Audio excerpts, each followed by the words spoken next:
Courbe dans l'espace de dimension 3. Section 2. Soit I gamma, une courbe paramétrée, et grand gamma, l'arc géométrique représenté par I gamma, et soit T0 appartenant à I, et M0 égale M de T0. On suppose que cette courbe admette une tangente au point T0. Définition. On dit que la courbe gamma admet un plan oscillateur en T0 si MT0 plus H n'appartient pas à la tangente en T0 pour H assez petit et H différent de 0. C'est-à-dire que la courbe gamma ne soit pas une portion ou une partie de la tangente au voisinage de T0.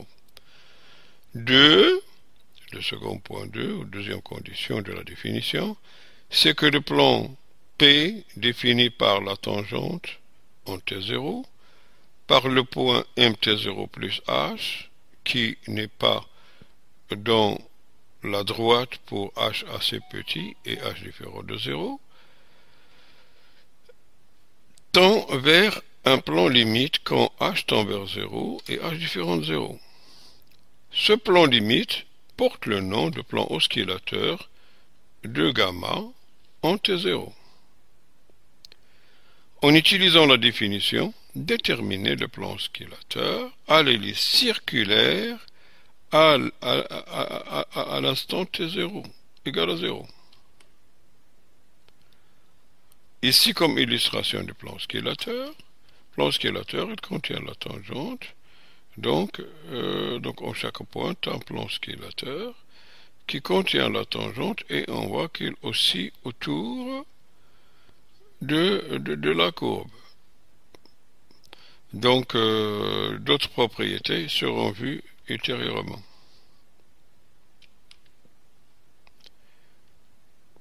Théorème. On suppose que M de T0 est un point birégulier, c'est-à-dire que le vecteur gamma' de T0 est non nul, et le produit vectoriel de gamma' de T0 et gamma seconde de T0 également ne soit pas nul. Ça veut dire que simplement ces deux vecteurs sont indépendants.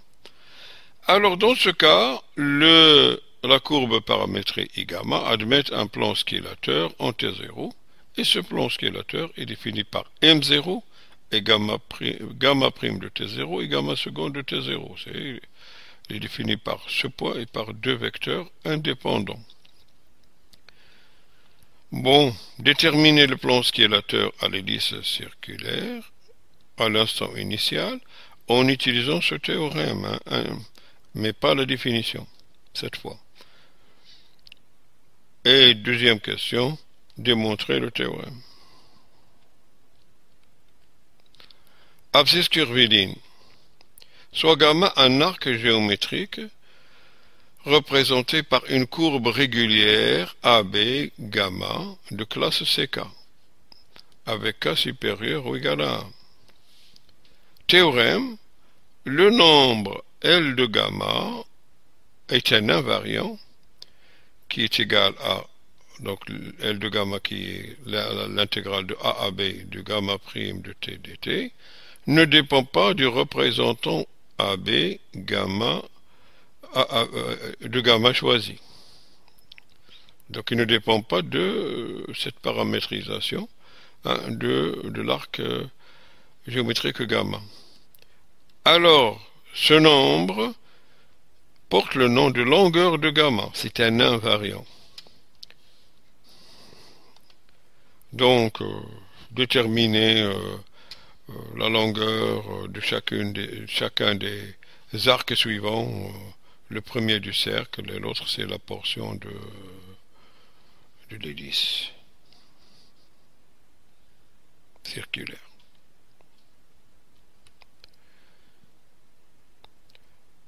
Soit donc gamma un arc géométrique régulier représenté par I gamma et un point T0 appartenant à I. Ici M0 et ici M de T, comme un point mobile qui représente l'arc.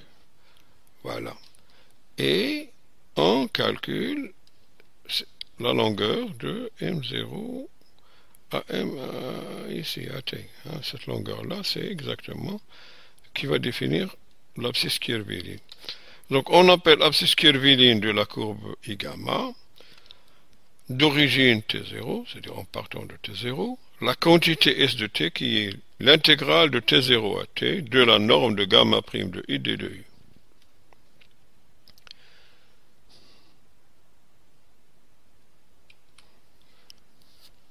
Remarque, S' de T égale à la norme de gamma prime de T. Il est strictement positif. Et il s'ensuit que S, l'application S qui a T associé S de T, est strictement croissante. Donc, elle est bijective de I sur un intervalle J et est dérivable sur I. Sa fonction réciproque, qui a S fait associé T, qui est T de S, est une fonction dérivable en chaque point de J. Et là, on a T' de S égale à 1 sur gamma prime de T. C'est juste opération en utilisant la définition de la dérivée d'une fonction réciproque. Cours de première année. Hein? F-1', c'est 1 sur F' de f de y. On obtient une autre paramétrisation IJ alpha de gamma, d'après ce qu'on vient de voir, en posant alpha de S, c'est gamma de T de S. Et on voit que la norme de alpha prime de S égale à d alpha sur ds, qui est d gamma sur dt, dA dt sur ds. Donc c'est gamma prime en norme divisé par gamma prime de t en norme égale 1. Donc le vecteur gamma prime de S est un vecteur qui est unitaire, c'est-à-dire de norme 1. D'où définition. En représentant I gamma de l'arc géométrique gamma est dit naturel si pour chaque t, gamma prime de t égale 1. Donc, pour ces courbes classiques qui définissent le cercle et qui définissent les listes circulaires, déterminer, voir si s'ils ont des paramétrages naturels ou pas. S'ils ne définissent pas, il faut en chercher, comme on va le voir.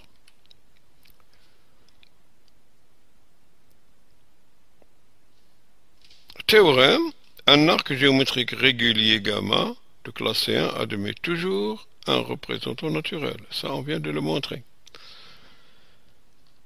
Si j'ai I gamma et J bêta, deux arcs de paramétrisation naturelle d'un même arc géométrique, alors le changement de paramétrage θ de I sur J, tel que gamma égale à bêta rond θ, vérifie θ' égale plus ou moins 1.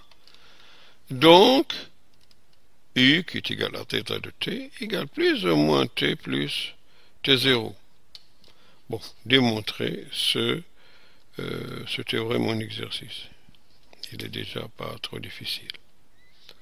Et comme déterminer aussi, comme exercice, déterminer un représentant naturel équivalent à l'hélice circulaire A cos TI plus A sin TJ plus BTK.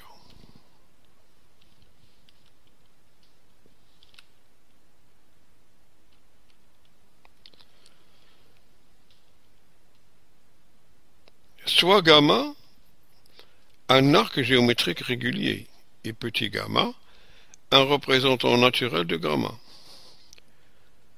paramétré par l'abscisse curviline S, qui est définie précédemment. Donc le vecteur T qui est égal à gamma prime de S, ou d gamma sur ds, est tangent à la courbe gamma en S. Il est de norme 1. Alors T porte le nom vecteur tangent unitaire à gamma en M de S. Il est très important dans ce qui va venir. Dans ce petit schéma, GM et GT, c'est C'est un vecteur tangent, mais il est de norme 1. C'est pourquoi on l'appelle unitaire.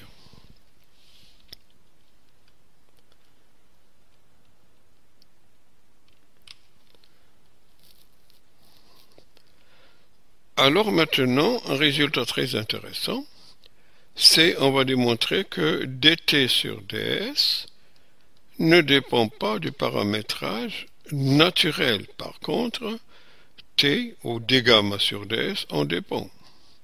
Soit alpha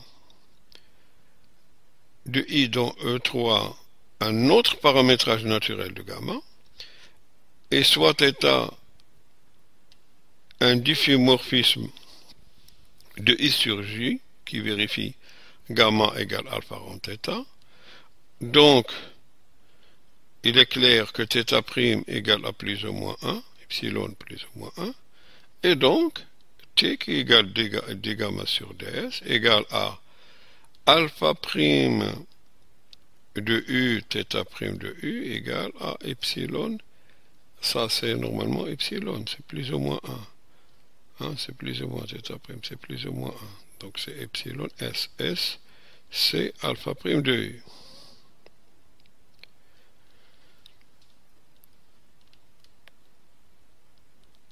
Donc, le vecteur unitaire S, lorsqu'il est égal à S égale à moins T, donc S c'est ou bien égal à T, ou bien S égale à moins T, quand S égale à moins T, alors il correspond au paramétrage qui à S fait associer moins S plus S0 de l'arc géométrique gamma.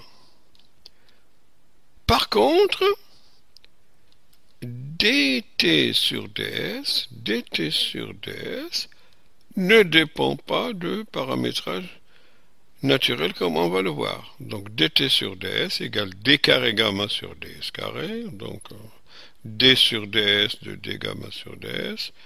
Donc d gamma sur ds, comme on l'a vu, c'était quoi?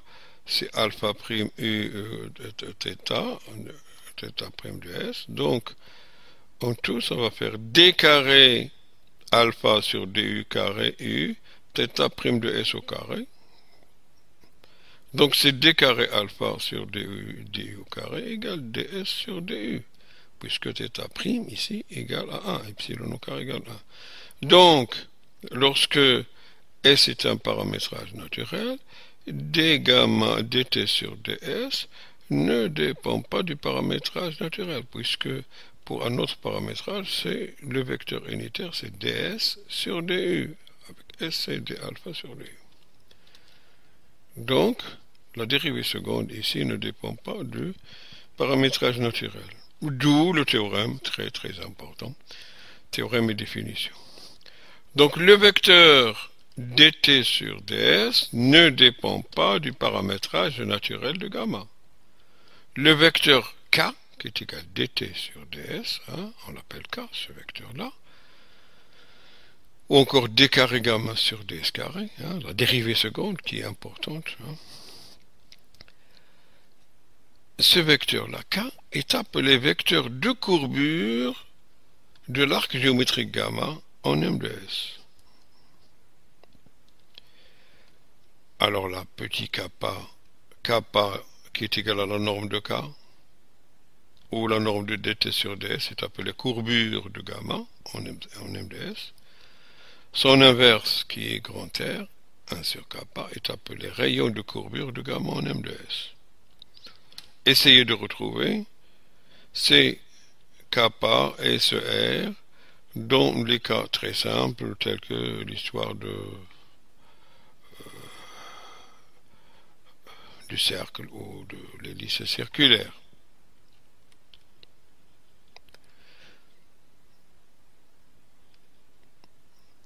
Donc, on va définir la courbure et la torsion, mais d'abord, le vecteur n qui est égal à k sur la norme de k, au grand K sur kappa, est appelé vecteur normal unitaire principal, à gamma en M de S. C'est exactement ce comme on a vu dans le schéma tout à l'heure. Ce n appartient au plan oscillateur. Je vais revenir au schéma précédent.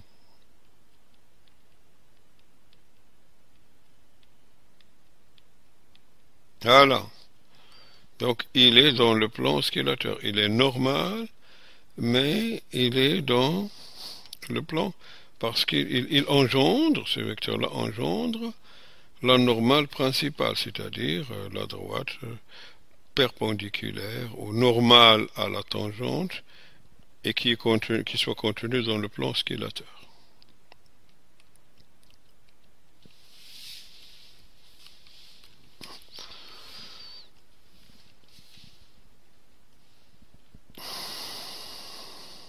Voilà, alors nous sommes revenus, donc le n qui est égal à k sur la norme de k, c'est le vecteur normal unitaire principal à gamma en M2S. Bien, des exercices d'application, nous y reviendrons, nous y reviendrons dans la solution des exercices d'application. Repère mobile, repère de série freinée. On suppose que K est non nul. On a dt sur ds scalaire t égale à 0, parce que t unitaire, t scalaire. T égale 1, l'unitaire, en dérivant par rapport à s, c'est 0. Donc, le vecteur, à partir de là, on déduit que le vecteur normal, principal n, est perpendiculaire à t. Puis, le vecteur unitaire binormal b qui est égal à t scalaire vectoriel n va être perpendiculaire à t et perpendiculaire à n aussi. Et on a un autre repère, c'est que le triplet M de S, T, N et B, ça définit un repère en chaque point, MS.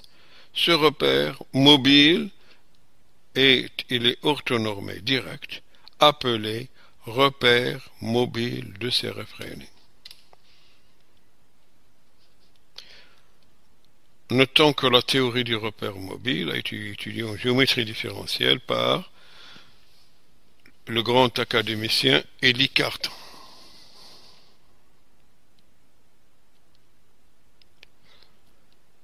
Torsion. Propriété. Puisque B scalaire B égale 1, on déduit que dB sur ds est perpendiculaire à B. Et on sait aussi que B scalaire t égale à 0, donc dB sur ds va s'écrire comme dB sur dst plus b dt sur ds, donc c'est dB sur ds et c'est dB sur dst égale à 0.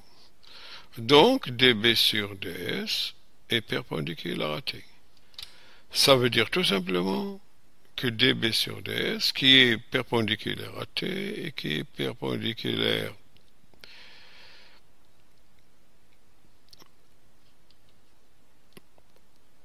à B, donc il va être parallèle à n.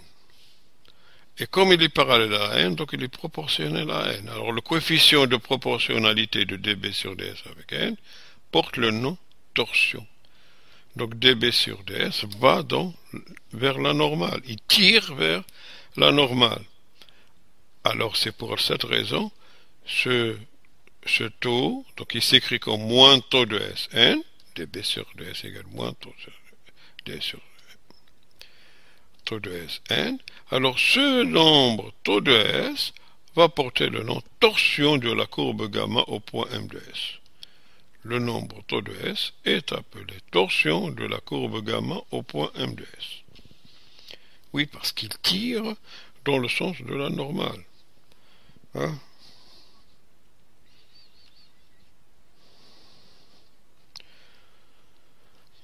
Bien. Donc, dn sur ds s'écrit normalement, puisqu'il est perpendiculaire à n, donc il va être une combinaison linéaire de t et de b. Donc, on note a et b les coefficients de dn sur db ici, dans cette base-là, Et en dérivant les expressions nt égale à 0 et nb égale à 0, on voit que dn sur ds égale à moins kappa t plus tau b. Vérifiez-le en exercice. On obtient ainsi les équations suivantes, appelées équations de Freinet. Les équations de Freinet, c'est ça, des dérivées par rapport à S, du repère dtnb, c'est une matrice antisymétrique de coefficients, la courbure et la torsion, tau moins tau, kappa moins kappa, tau moins tau, de TNDS. Il mesure les variations, il mesure la variation du repère mobile suivant la courbe. Bon, exercice qu'on va voir prochainement. Donc, déterminer les équations de Freinet par rapport à un paramétrage naturel quelconque, donc un autre paramétrage naturel. Et que remarquez-vous?